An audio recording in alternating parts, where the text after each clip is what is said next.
جب مکے والے مدینے آئے انصار مدینہ تو میرے مصطفیٰ کریم نے فرمایا نہ تمہاری نسلیں ایک ہیں نہ قبیلے ایک ہیں، لیکن تمہارا نبی ایک ہے، تمہارا رسول ایک، خدا ایک، کتاب ایک، تمہارا میری وجہ سے رشتہ ہے۔ چلو اپنے بھائیوں کے ساتھ احسار کرو، چلو احسار کرو۔ اگر کسی کے 2 مکان تھے تو اس نے ایک اس کو دے دیا جو مکے سے آیا تھا، 2 باغ تھے تو ایک دے دیا، کسی کے پاس ایک تھا تو آدھا بانٹ کے دے دیا، ہر چیز تقسیم کر دی۔ حالات بدل جاتے ہیں، حالات بدل جاتے ہیں۔ تلک الایام نداولها بین الناس، اللہ لوگوں کے درمیان دن بدل دیتا ہے، حالات بدل گئے۔ بڑا مال غنیمت آیا، بنو نذیر کا علاقہ فتح ہوا تو میرے رسول پاک صلی اللہ تعالیٰ علیہ وسلم نے انصار مدینہ کو اکٹھا کیا، فرمایا بھئی مال اب بڑا آ گیا ہے۔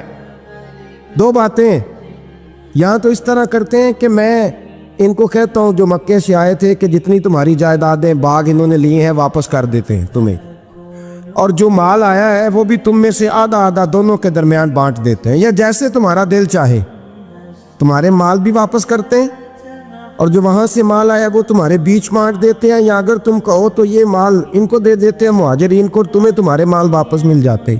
حضور نے پوچھا انصار مدینہ سے، حضرت سعد بن معاذ، سعد بن عبادہ تڑپ کے کھڑے ہوئے، عرض کی محبوبہ میں تو ابو بکر کو جانتا ہی نہیں تھا، حضور مجھے کیا پتا عمر کون ہے، میں کیا جانوں عثمان غنی مولا علی کی عظمتوں کو، محبوبہ میں نے تو تجھے ان کی طرف مسکرا کے دیکھتے ہوئے دیکھا ہے، تیرا جلوہ دیکھا ہے، تجھ سے در در سے ساگ ساگ سے ہے مجھ کو نسبت، یا رسول اللہ صلی اللہ علیہ وسلم ہم سے مشورہ نہ کریں، آپ اس طرح کریں جو جائیدادیں ہم نے انہیں دی ہیں وہ بھی ان کے پاس رہنے دیں، اور جو مال آیا ہے وہ بھی ان میں تقسیم کر دیں، اس لیے کہ ہمیں تو بس اتنا پتہ ہے کہ یہ آپ کے غلام ہیں، آپ کے نوکر ہیں، ہمیں اس سے زیادہ کسی چیز کے کوئی غرض ہے، بس آپ کے غلام ہیں، بات ختم ہو گئی۔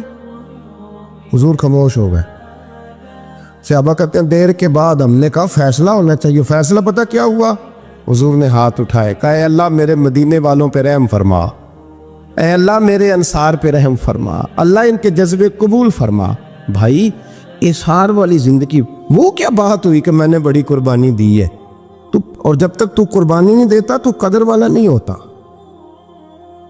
جو چیز قربانی سے حاصل ہوتی ہے اس کی قدر ہوتی ہے، جو چیز مفت میں آ جاتی ہے اس کی کوئی قدر نہیں ہوتی، کوئی قدر نہیں۔ میں اکثر سوچتا ہوں کہ حضرت خواجہ اجمیری کے خلیفے اجمیر میں بھی تو ہونے چاہیے تھے نا، لیکن ان کے خلیفے اجمیر میں نہیں ہوئے، دلی میں ہوئے۔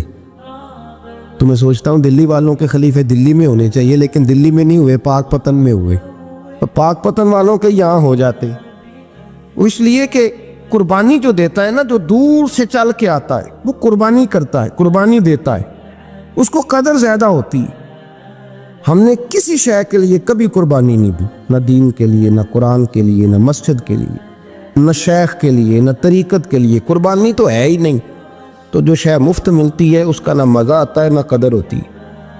جو چیز قربانی کر کے لیتے ہو نا، قربانی کر کے، اس کی قدر ہوتی ہے۔ کسی لیے کہا تھا کسی درویش نے، اس نے کہا تھا قدر نبیدہ ایک کی جانن دنیا دار کمینے، قدر نبیدہ جانن واگے سو گئے وچ مدینے۔ ان سے پوچھو نا، ان سے پوچھو ان حضرات کو کتنی قدر تھی۔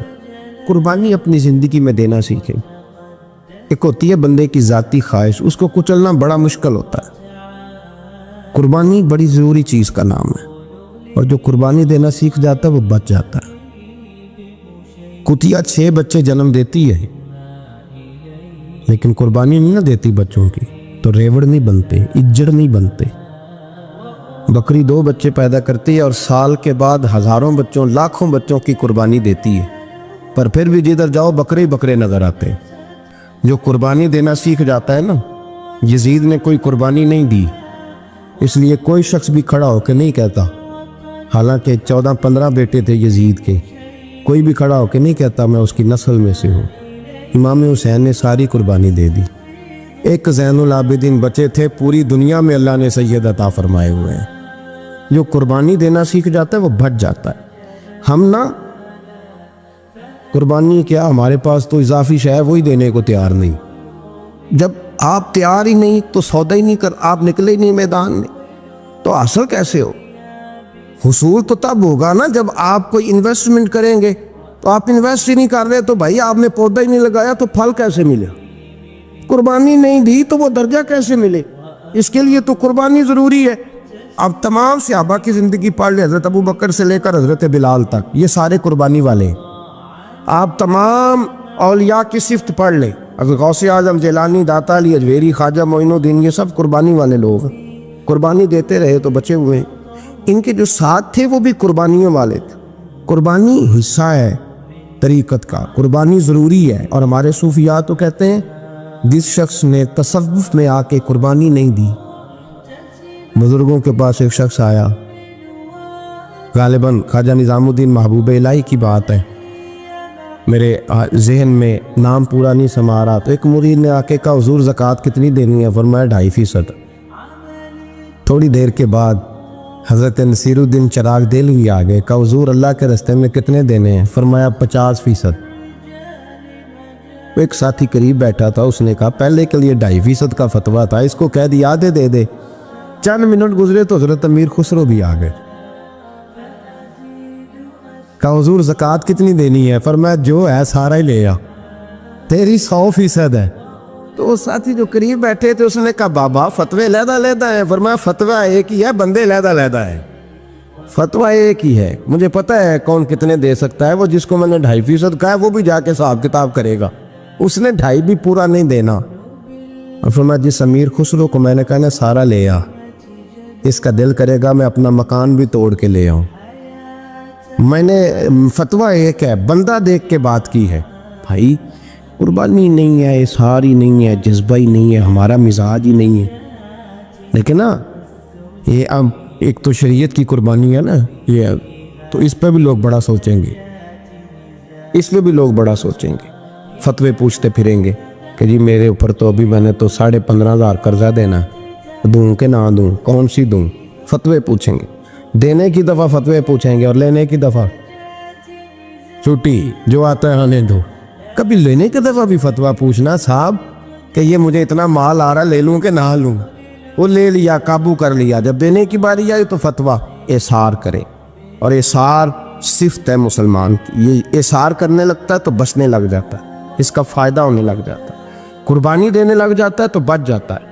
کسی نے کہا تھا سن اے مسلمان، یہ نقطہ فیض قرآنی میں ہے، عظمت و اسلام اور مسلم صرف قربانی میں ہے. اگر تو جینا چاہتا ہے تو قربان ہو. حضرت سیدنا ابو بکر صدیق فرماتے ہیں میں حضور کے سامنے بیٹھا، ایک شخص آیا، اس نے آ کر کے کہا یا رسول اللہ صلی اللہ تعالی علیہ وآلہ وسلم، یہ میرے ہاتھ کے اندر خنجر ہے، میں قتل کر کے آیا ہوں. قاتل کھڑا ہوا.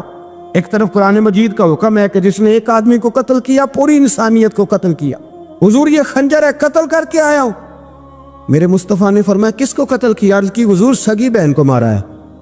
سگی بہن تھی، میں نے قتل کر دی.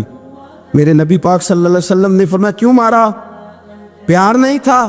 کہا محبوب بہن سے کس کو پیار نہیں ہوتا، بڑا پیار تھا، پر مارا کیوں؟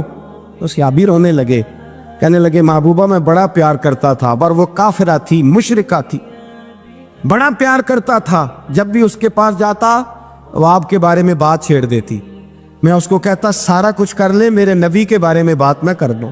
میں ہر شے سہ لیتا، پر مصطفیٰ کریم کی ذات کے بارے میں کوئی بات برداشت کرنے کی طاقت نہیں رکھتا. یہ والا جملہ نہ کہنا.